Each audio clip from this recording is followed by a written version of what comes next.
બ્રેકમાં સ્વાગત છે। રાજ્યભરના 2 લાખથી વધુ શિક્ષકો પોતાની પડતર પ્રાથમિક પ્રશ્નોને લઈ અને વિધાનસભાનો ઘેરાવ કરશે। જો કે શિક્ષકો ઘેરાવ કરે તે પહેલા જ અટકાયતનો દોર પણ શરૂ થઈ ચૂક્યો છે।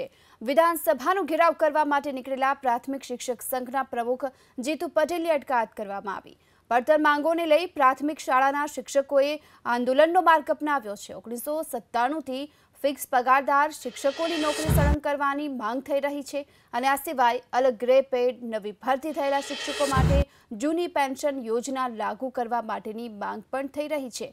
તો પ્રાથમિક શાળાના શિક્ષકો આંદોલનના માર્ગે છે અને આ સાથે જ આજે વિધાનસભાનો ઘેરાવ પણ કરવાનો કાર્યક્રમ છે।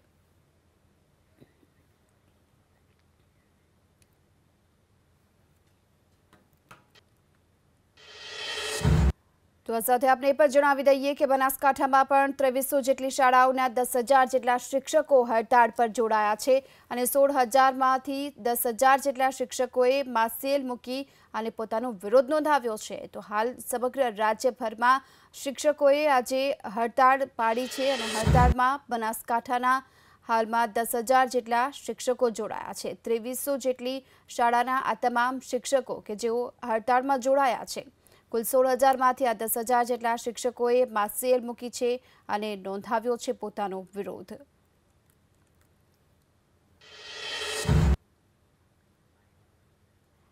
તો રાજ્યભરના 2 લાખથી પણ શિક્ષકો છે આજે વિધાનસભાનો ઘેરાવ કરશે અને આ સાથે હડતાળ પર ઉતર્યા છે। શિક્ષકો ઘેરાવ કરે, જો કે તે પહેલા જ અટકાયતોનો દોર પણ શરૂ થઈ ચૂક્યો છે। પ્રાથમિક શિક્ષક સંઘના પ્રમુખ જીતુલ પટેલની અટકાયત પણ કરવામાં આવી છે।